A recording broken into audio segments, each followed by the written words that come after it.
عمران خان نے واقعی پاکستانیوں کو ایک قوم بنا دیا ہے.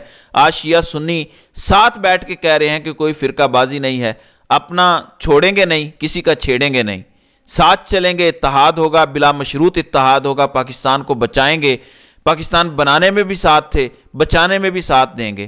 یہ آج اس پلیٹ فارم سے کہا جا رہا ہے. جو نادیدہ قوتیں پاکستان کو فرقہ واریت کی جنگ میں جھونکتی ہیں وہ آج ناکام ہو گئی ہیں. تحریک انصاف نے سنی اتحاد کونسل سے وفاق میں, پنجاب میں, خیبر پختونخوا میں اور باقی جگہوں پر بھی ہر جگہ پہ ان کے ساتھ اتحاد کرنے کا فیصلہ کر لیا ہے. اسے کیا چیز سامنے آتی ہے؟ ساتھ علامہ راجہ ناصر عباس صاحب بھی بیٹھے ہوئے ہیں اور وہ کہہ رہے ہیں کہ ہم نے یہ صلاح مشورے سے فیصلہ کیا ہے. ایک شیعہ عالم دین سنی جماعت کے ساتھ اتحاد کا مشورہ خود دے رہا ہے. یہ عمران خان نے کر کے دیا ہے. پاکستان میں یہ طاقت کہ سب ایک پیج پر آ جائیں, رنگ, نسل, زبان, صوبائیت اور فرقوں کی قید سے آج عمران خان آزاد کر رہا ہے. آج یہ جو ہم نے سینز دیکھے ہیں یہ ان پریسیڈنٹڈ سینز ہیں. آج ایسے سینز دیکھے ہیں, وہ قوتیں جو کبھی ایک دوست ملک کے نام پر دوسرے کو مرواتی ہیں, کبھی دوسرے ملک کے نام پر پہلے کو مرواتی ہیں اور یہ خود کرواتے ہیں. عمران خان نے آج سے 10-12 سال پہلے کسی کو انٹرویو دیا اور بتایا کہ ہمارے پاس ساری مذہبی جماعتیں آئیں اور کہا کہ آپ ہماری آپس میں غلط فہمیاں دور کروائیں. تو پوچھا گیا تو انہوں نے کہا کہ ادارے ہماری لڑائیاں کرواتے ہیں.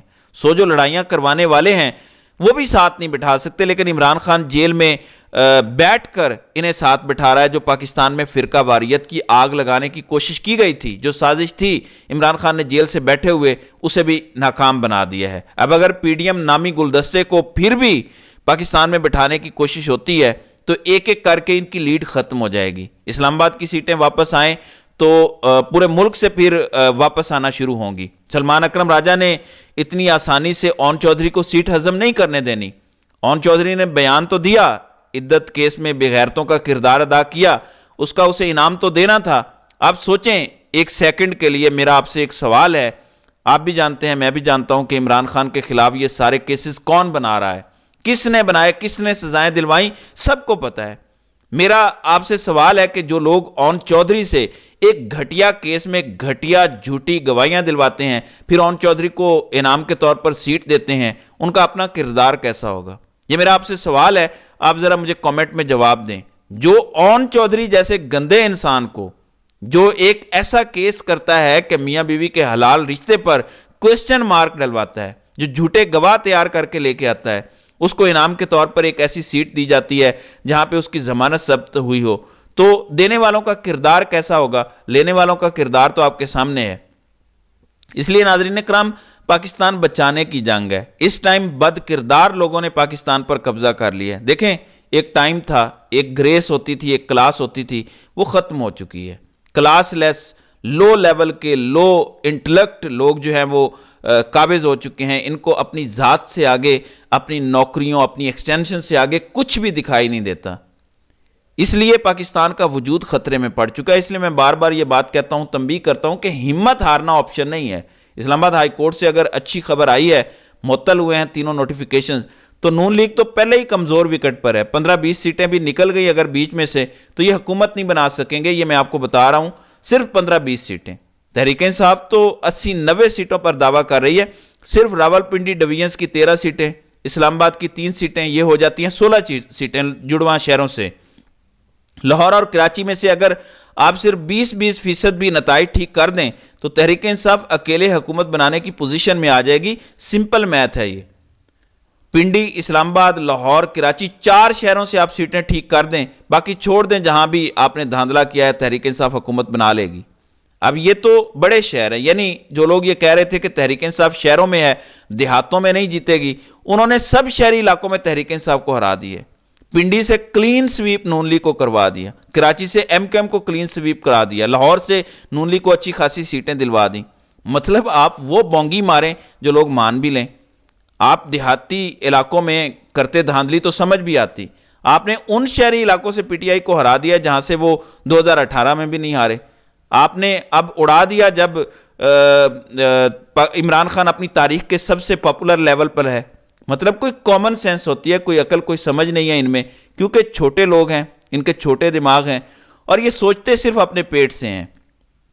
جب انسان اپنے پیٹ سے سوچتا ہے کہ یار مجھے کیا ملے گا، میری مراعات کیا ہیں، میرے عہدے کیا ہیں، مجھے کتنا کمیشن کھانے کا موقع مل رہا ہے اس عہدے پہ بیٹھ کے، کتنا مال میں بنا سکتا ہوں۔ ریکوٹک کو دیکھ کے رالیں ٹپک رہی ہیں، 25 ارب ڈالر کو دیکھ کر رالیں ٹپک رہی ہیں ان سب کی، اس لیے قبضہ کیا ہوا عمران خان آ گیا تو ریکوٹک کی بھی منصفانہ تقسیم ہوگی، بلوچستان کو اس کا حصہ ملے گا، ان کی عوام پر لگے گا، جو وفاق کو ملے گا وہ بھی ان پر لگے گا۔ عمران خان تو ہسپتال بنائے گا، لنگر خانے بنائے گا، وہ خود تو نہیں کھائے گا، اپنی ملیں تو نہیں بنائے گا، نہ اپنی فیکٹریاں لگائے گا، نہ فارم ہاؤسز خریدے گا۔ تو انہی چیزوں کو روکنے کے لیے عمران خان کو روکنا ضروری ہے، لیکن یہ وہ سیلاب ہے جسے اب آپ روک نہیں سکتے۔ شکست آپ کھا چکے ہیں، بس آپ کو منانا باقی ہے، اور انشاءاللہ وہ بھی آپ جلدی مان جائیں گے۔ تو ناظرین کرام، آپ کی اس ویڈیو کے حوالے سے کیا رائے ہے؟ آپ اپنی رائے کا اظہار کمنٹ سیکشن میں ضرور کیجئے گا۔